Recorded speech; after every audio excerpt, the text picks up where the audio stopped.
heroin skin. Remember, I'm not killing him. I'm just peppering him up nice. He lets out a heroin scream. Yeah.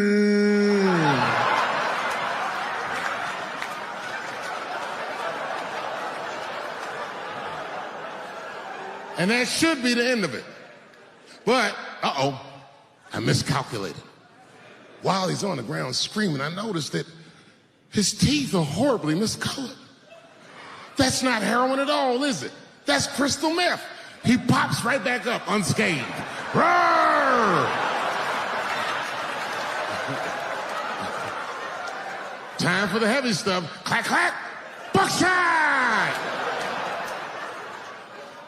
And then if you got a friend with him, I got one more bird shot left, and I repeat the cycle.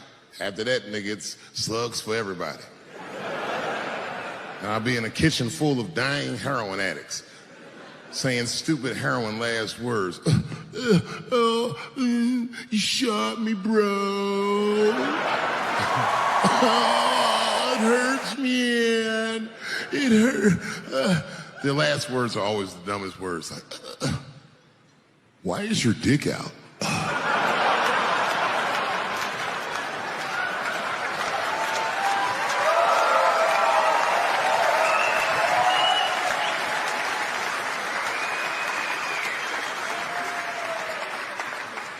I'm just afraid of being attacked. Happens to the best of us. Don't ever forget what happened to that French. You know what I'm talking about? Juicy Smouillet. He's a very famous French actor.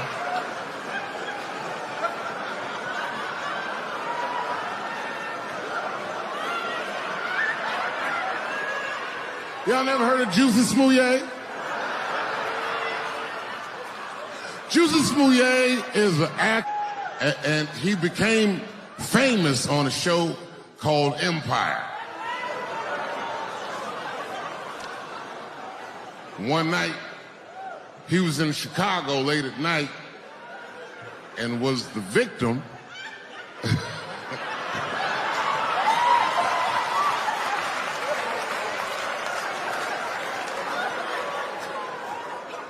he was the victim of a racist and homophobic attack. You see, Juicy Smouillet is gay and he is black, not just French.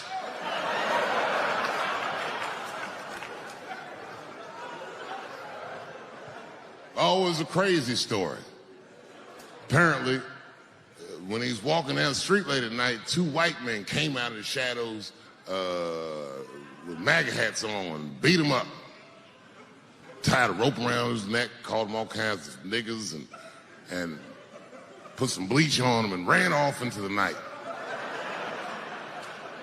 This shit was like international news. And everybody was furious, especially in Hollywood. It's all over everybody's Twitter feed and Instagram page. Justice for Juicy and all this shit.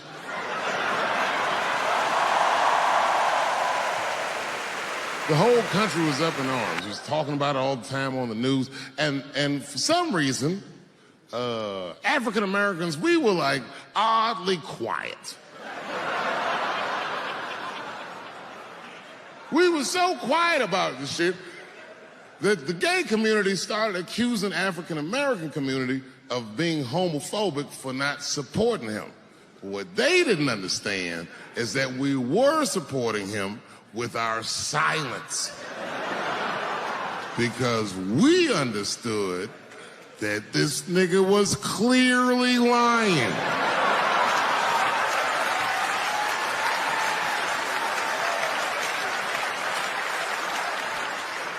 None of these details added up at all. He said he's walking down the street in Chicago and white dudes come up to him and say, "Hey man, aren't you that faggot nigger from Empire?" The fuck? Does that sound like how white people talk? I know white people. They don't talk like that. Are you that faggot nigger from Empire? They would never say that. It sounds like something that I would say.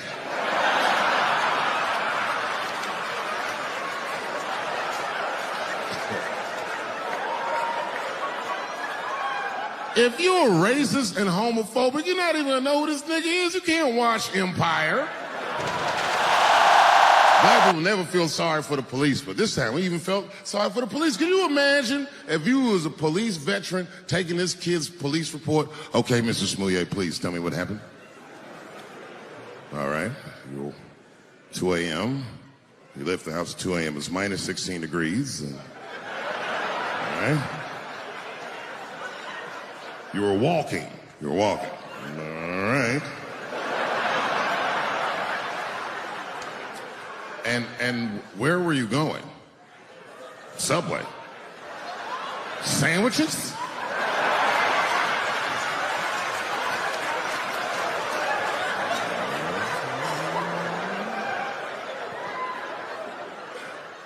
That's when the men approached you? Did you see them? Do you have any? Okay, what they have on? MAGA hats. MAGA hats on in Chicago. Excuse me 1 second, Mr. Smouye. Frank, come here for a second. Find out where Kanye West was last night.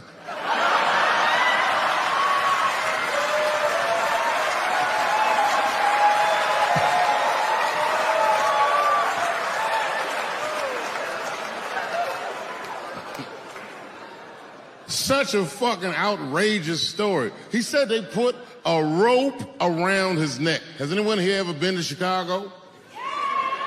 All right, so you've been there. Now tell me, how much rope do you remember seeing? Who the fuck is carrying rope? Like, when did you get mugged, nigga, in 1850? Who's got rope? Who's got rope?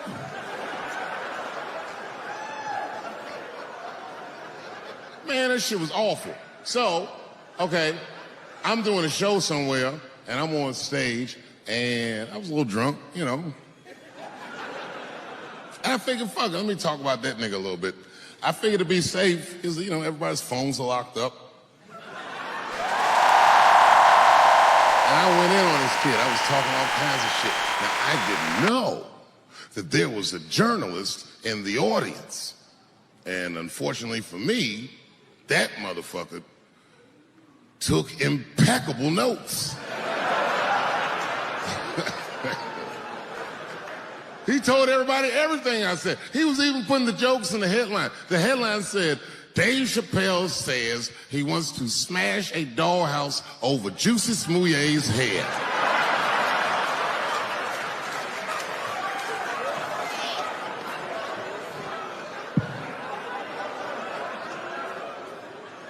I thought for sure when I read that headline, I said, well, that's it for me. I'm canceled.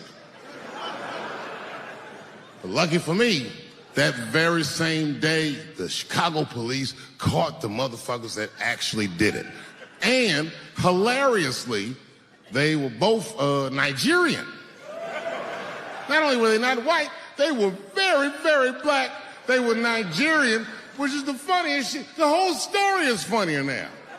This is MAGA country, you faggot nigga. You faggot nigga.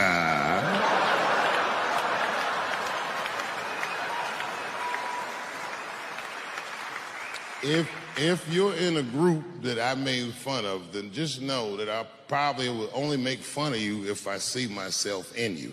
I make fun of poor white people because I was once poor. And I know that the only difference between a poor black person and a poor white person is that a poor white person feels like it's not supposed to be happening to them.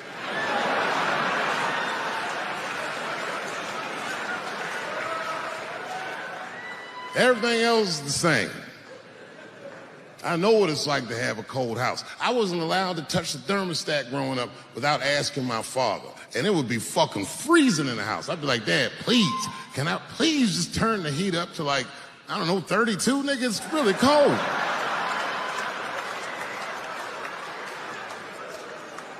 And my dad would say, just put more clothes on, David. Got all three of my outfits on, nigga. When you look at me, I'm freezing up here.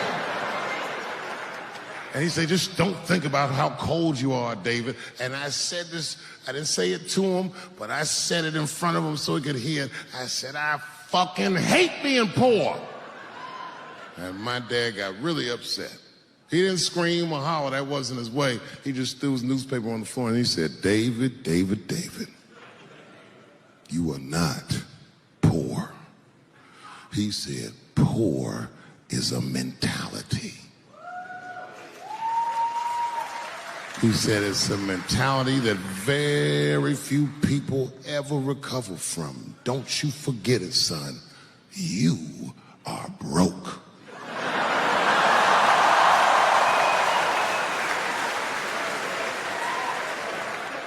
He said, these are just financial circumstances that I hope to overcome one day very soon. And I said, well, Dad, whatever you want to call this, it's wildly uncomfortable. There was a big dance coming up in the middle school. I was 12 years old. I said, Dad, can I go to the dance? He said, of course you can go to the dance. I want you to get out and meet some more kids. I said, great. It costs $3 to get in. And my dad said, ooh.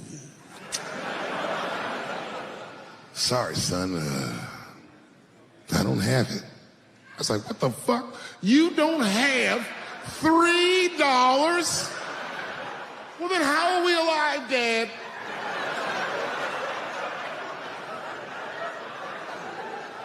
I wish I found some way out of this hell. I'd do anything to not be poor. I will show Michael Jackson my anus if I get a chance.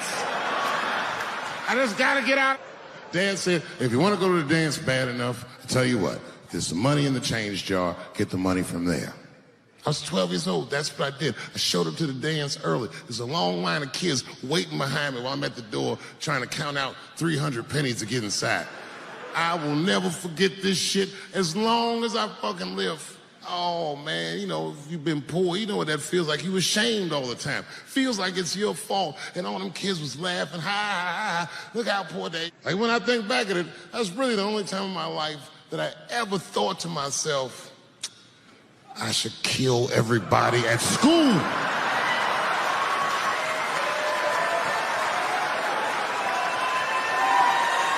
Thank you very much, everybody.